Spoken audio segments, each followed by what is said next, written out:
E assim foi na vacinação contra a febre aftosa. O produtor de Goiás mais uma vez cumpriu com seu dever. E teve momentos de queda de preço que ele teve que suportar. Hoje o preço do leite ele teve uma queda em torno de 20 centavos. Acredito eu que pela oferta, demanda e da procura a nível nacional essa queda diminui. Só que o produtor de leite sentiu bastante devido ao custo de produção não diminuir tanto quanto a queda do preço do leite. A mão de obra continua sendo mais um problema. A mão de obra em si, ela está escassa devido à não sucessão. Os filhos de ordenhadores estão vindo para a rua, estão arrumando outro trabalho e estão saindo.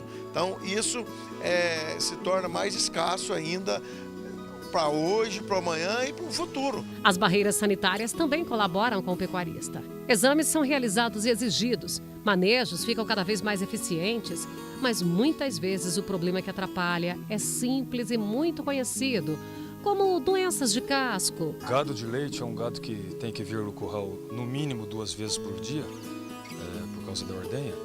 Então, um gado que tem que caminhar muito, está sempre sujeito a esse tipo de estresse, pisando em pedra, subindo em escada para entrar e descer, sair da leiteria.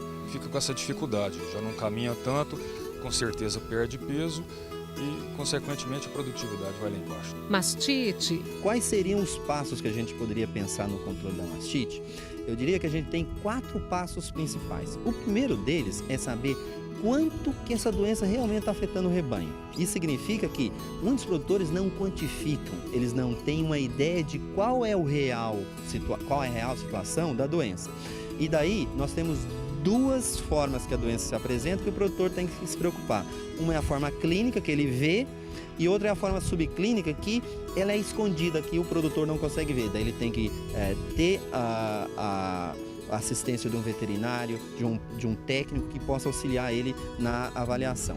O segundo passo é conhecer a causa, porque a mastite é igual a dor de cabeça, é igual a dor de barriga, é igual a doença que pode ter várias causas.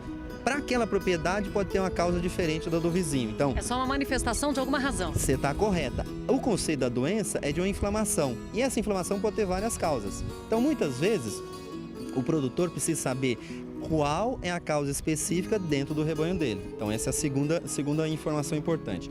A terceira seria, com base em quanto que a doença tem no rebanho e quais as causas, é possível ter medidas específicas para esse produtor, em termos de tratamento, em termos de manejo do ambiente que essa vaca fica, em termos de vacinação. Ou seja, tem uma série de medidas que são mais recomendadas para um tipo de rebanho em função da causa e menos recomendados para outro.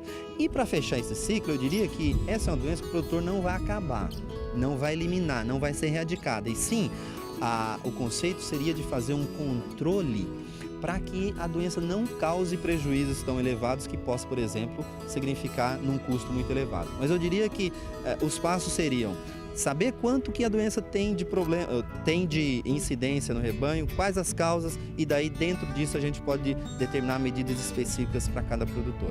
Carrapatos. Primeira coisa, ele pode dar anemia. Além disso, ele pode causar prejuízos indiretos, que é o quê? Transmissão de enfermidades ou de doenças, conhecidas como que o complexo tristeza parasitária bovina no campo.